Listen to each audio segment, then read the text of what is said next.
We can't remember how to start a video. Spoiler, we have done a lot of work on the boat. It's not finished, as you can see. There's some MDF cupboard doors there. There's this original table that needs refinishing or something. But we have painted the ceiling. We've got new boards here and there's new tiles and yeah, lots of things happening in the boat. It's not finished, but we're getting there.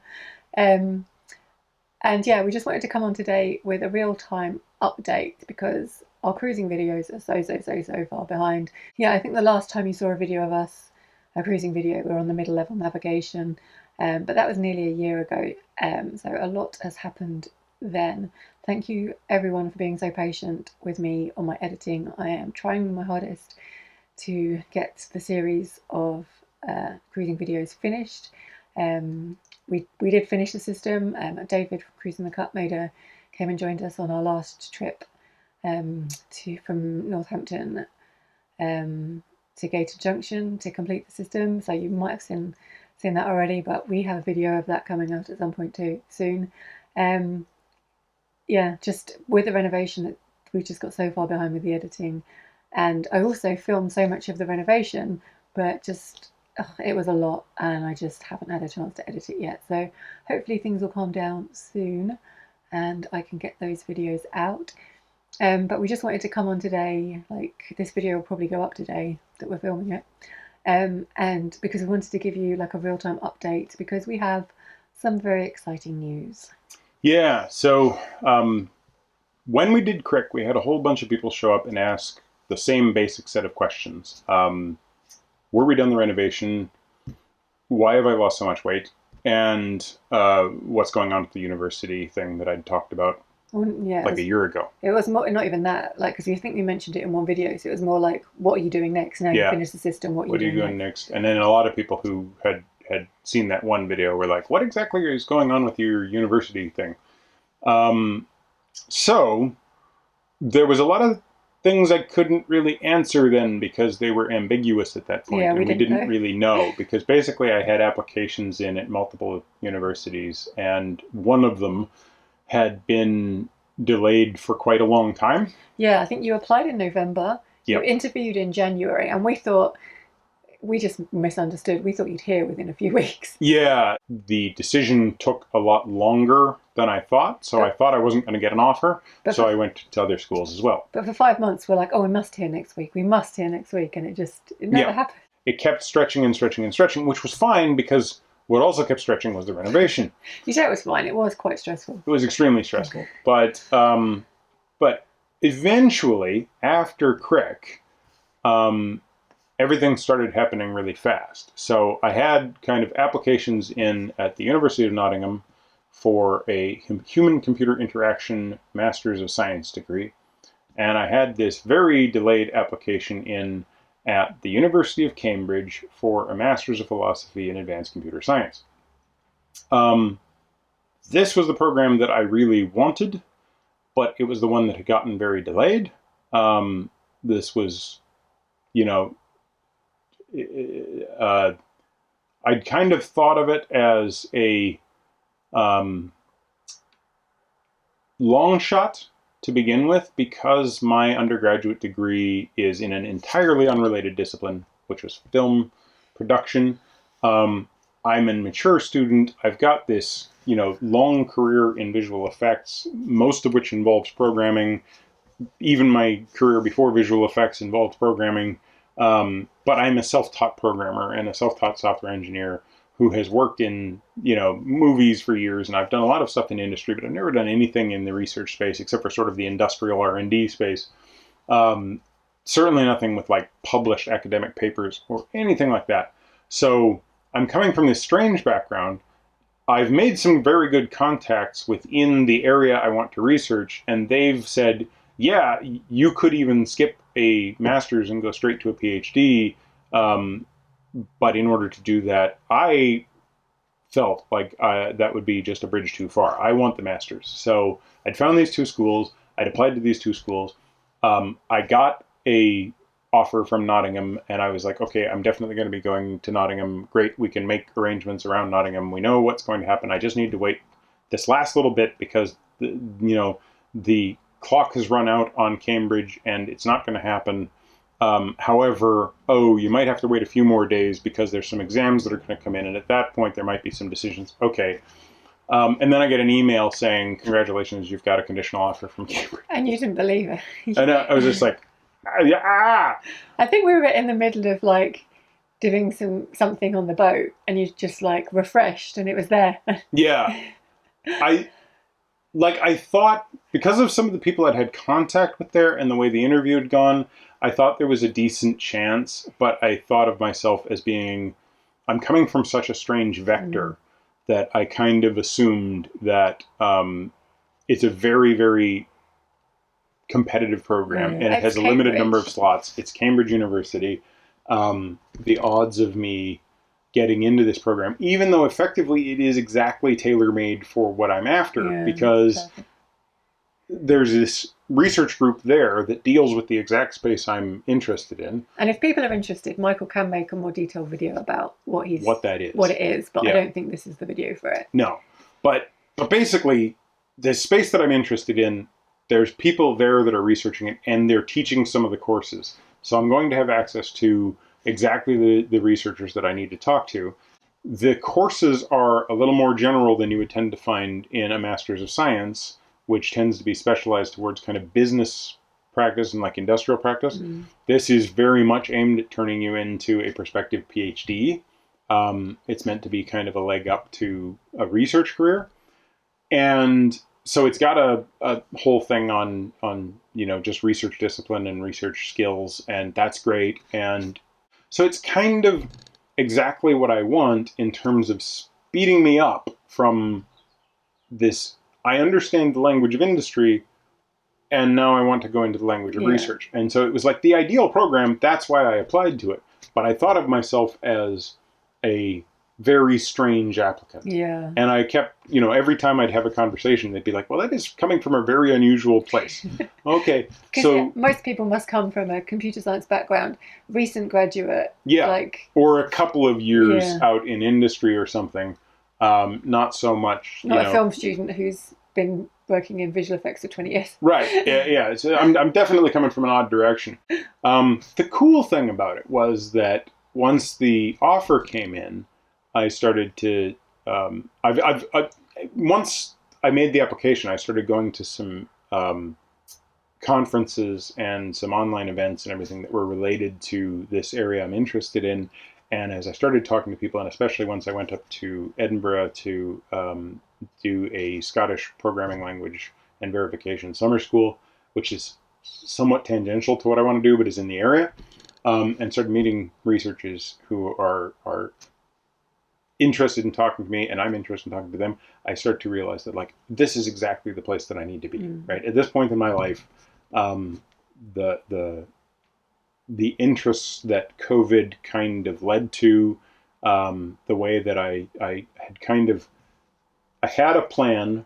COVID happened. We got stuck during lockdown. During that lockdown, I had a kind of, not exactly epiphany, but a sort of recognition that I wasn't going to make the changes that I want to make in life in the narrow world of visual effects. I want to do something more related to getting people from, like what I was working with in visual effects, with artists, non-programmers, trying to teach them how to code, or at least show them how having someone around you who can code can make it so that you can get this sort of, to use a word out of business, synergistic relationship where you can speed up the actions of somebody who is not a coder but is doing something with a computer, can be drastically sped up by somebody who knows how to code. But the person who knows how to code is almost never an expert in the thing that the artist is trying to do. And so you've got this problem, this disconnect, in which two different people have skill sets that are powerful in conjunction, but the coder has been trained how to code and does not know how to think like an artist, and the artist does not know how to think like a coder. Well, I think it's a lot easier for the artist to learn how to think like a coder than it is for a coder to learn how to think like an artist. So you basically want everyone to be able to code? Pretty much, yeah. That's the main goal of the thing. And in order to do that, I want to eventually do a PhD. I want to do a master's to level up. I made this application to Cambridge. Cambridge has said yes. So we're going to Cambridge. So we're going to Cambridge. Well, we're moving the boat. You're going to Cambridge University. I'm going to Cambridge, the city. Yes. So we are, oddly enough, back on the River Nene. Heading back to the middle level. Heading back to the middle levels so that we can head back to the River Cam. All of this sort of started over the last month. Yeah. From the point where I got the initial conditional offer. But then you had to meet the conditions. And then I had to meet all of these conditions, which were just, paperwork, and I needed to submit things online and prove some things about my immigration, so that I could get the right fee and all this sort of stuff. And once I met all of those conditions, I finally got an approval. And based on that approval, we can commit to a mooring. And so we have found sort of 3 options for a mooring. We have to get over to Cambridge to actually get to those options. They're not in Cambridge. They're close-ish. Yeah. There's a funny rule when you're doing a full-time master's degree at Cambridge where you have to be living or resident for each term within 10 linear miles of Great St. Mary's Church. So there's not that many options. There's not that many options. And we're number 41, or we were number 41 on the list of people for a permanent mooring in Cambridge itself. So that's not going to happen. That's not going to happen. So we had to find some options in available marinas or other private mooring facilities. Commutable. So yeah, we're going on a mooring. So for the first time, well, I was just going to say the first time in 5 years. That's a lie, because when we were doing the renovations, we ended up on a mooring. So yeah, we're now moorers. Yeah, although we were incidentally moorers. It wasn't part of our life. It wasn't part of our plan. It wasn't part of our plan. Now it's part of our plan. So yeah, we've got 2 months to get the boat livable so that we don't have to wake up every morning to do jobs, which is what we've been doing at the moment. But we're not going to go into that now. No. And we need an office space in the front again. Yeah. We need to get our Morso squirrel Removed. stove removed and off the boat, if anybody wants a Morso squirrel. Seriously, if you want a Morso squirrel, give me a call. well, no one's got your number. Comment down below. Comment down below. Yeah. Don't have my number. But yeah, we have a functional Morso squirrel, but we need to take it out so that we can put in a reflex diesel stove, which thankfully we've decided we're going to pay the people at Lockgate Stoves to do that work, because we are out of DIY capacity. I mean, we'll talk about it more in the renovation videos, but yeah, it's been fun. We've had the worst year, basically. But one way or another, starting October 5th, I'm in full-time education at the University of Cambridge, a master's degree. So, which is amazing, and I'm very proud. Yeah, I'm still petrified. Yeah. There's a certain amount. Petrified isn't the right word, but there's a certain amount of shock at the. Not the amount of workload. I'm not actually that worried about the amount of workload. It's more simply just the very different kind of mental space I need to be in. It's going to be huge... I can't do the context switching. I need to switch and stay switched. Yeah, so that's why we want to get the boat finished. And it's not going to be finished exactly how we want it, but it's just going to have to be finished enough. It's going to be comfortable. It's going to be livable. Yeah, you're getting some funny flare on the screen now. Yeah. But yeah, we're very happy with the inside. We need a holiday to recover, and we're not going to get one because I got to go to university. Yeah. So. And I am somewhere around Christmas time. We might have a little bit of a. I don't know. I don't think you'll take any days off. I think you'll be like, I've got to read. I've got to write. I've got to code. It's a 9-month program. It's a condensed program to begin with. Yeah. And it's going to be a lot of work. So I'm going to have lots of time. I might end up trying to get a job, but I'm going to have a lot of time to do my Etsy shop, which I've had 0 time on for the last year. I've got so many maps that I've been meaning to make for years. Oh, I've got 2 new maps out. I've got the Fenlands and I've got London. And they're actually on our website now. We left Kath and Anna Marie's Art by Anna Marie's website this week, and we set up on our own. Yep, they're doing. They're taking theirs in a different direction. Yeah, it just didn't make sense anymore. They've given up their boat and they're doing just the art stuff. So to have our narrowboat maps on there just didn't make sense. They've been absolutely wonderful to us by doing this, because we never wanted to take on the website thing, but then it turns out that it's not impossible. No, well, I didn't enjoy it though. I was really missing Kath when I was setting it up. So we got our shop up there. At some point we need to actually get the maps back on for the US and international customers, because right now there's just the UK customers. Oh yeah, I had an email from someone in Australia, I think, who wanted to buy one, and I don't think I've replied yet. I'm sorry, but I'm trying to work it out. We will get it worked out. It'll be print on demand somehow. We just haven't quite figured out how to integrate that into our website system yet. Because the postage is just so much, and it's not environmental. So. But we'll figure it out at some point. So, anything else to say? No. Thanks for understanding about our videos being late. Thanks for all the support and encouragement and interest in the renovation. We are going to end up doing like a full tour and everything, but yeah. Do we need to move that camera? I think we just need to end the video. Okay. Yeah, and if you are, for whatever reason, one of the 2 or 3 people who actually has any interest whatsoever in programming languages where they meet human-computer interaction, leave comments down below and or email us, and I will try and explain. Oh, and we haven't actually said what's happening with the channel. Oh yeah. So we don't really know. So we've got lots of footage filmed. We've got about 10 cruising videos left. I don't know how many videos the renovation will be, but they'll be going out over the next weeks and months. We know we lost one big time lapse. Oh yeah. I'm really excited to look at the footage because, like, the renovation has been so hard, and we're used to the boat looking like this now. But then when we look back at a point where we had no floor, ceiling, or wall. And this was a lumber yard. Yeah. Like, all that was sitting right here was just, like, for tools the better portion of 4 months was just tools in this space. Yeah, with, like, all our wood over the top. So, yeah, when I look back at photos of that, I'm just like, oh, we have come a long way. We did a good job, but, yeah. And then, yeah, after those videos have come out, I don't know what we're going to do with the channel. We've got some ideas. If you've got ideas, let us know. Yeah, we've talked about doing a podcasty type thing. Yeah. Like, hopefully we're taking the boat out down there because, like, we loved the ooze and the cam. We were there last summer. So to be there in winter and, like, to go and see the loads in winter might be really special. Yeah. And if the PhD ends up being in Scotland, then there's all of those to look at. Yeah. All of which, by the way, never did answer the question as to how the hell I shrunk so much. But that's really quite straightforward. I stopped eating. So there you go. And no, it wasn't medical.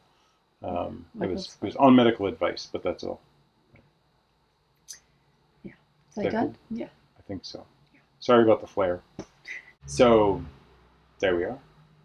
That's the end of the beginning and the beginning of the end. Or the beginning of the middle of the middle levels, which are coming up next. Even though we just came off them. It's, and we're doing the same trip in reverse, which is so weird. Because that's what everybody told us we were going to do. They were like, well, now that you've done it, you're going to have to do it backwards. Oh, yeah, and I'm like, oh my God, that's exactly what we're doing. We're doing it backwards. And it's also still not the neen, it's the nen. Or the nene, depending on where you are. And we still haven't gotten that right. And and Coggenho. I said Coggenho again. And, like, people will correct me because we haven't gotten the videos to the point where we've gotten to the place that looks like Coggenho. So I haven't gotten anybody telling me it's actually pronounced Fnurf. And at some point I'm going to get all of those comments saying, well, it's actually pronounced Fnurf, and that's how you should have been saying it the entire time. And at the point that I get that, we'll have passed it again, and I'll have said Coggenho again. So in, like, Anyway, finish the video. Yeah, sorry about that. Life. Good. Thanks. Watch. Bye. No, not good. So thanks for watching. That's our real-time update. It rambled a bit. Sunday the 7th of August. Sunday the 7th of August, 2022. It's today. We're heading that way. Hopefully you enjoy the trip as we discover where the hell we're going. By the time you get to see this, it'll have been an hour from now. I don't know, you've talked a lot. Yeah. How do we want to finish it? What do we want? I'm just waiting for you to stop talking.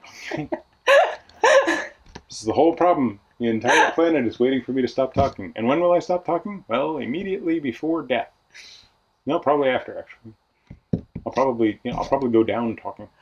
Well, now I don't want you to stop talking. Thanks. Okay. Excellent. I can just keep going now. Doobly-doo. Down below.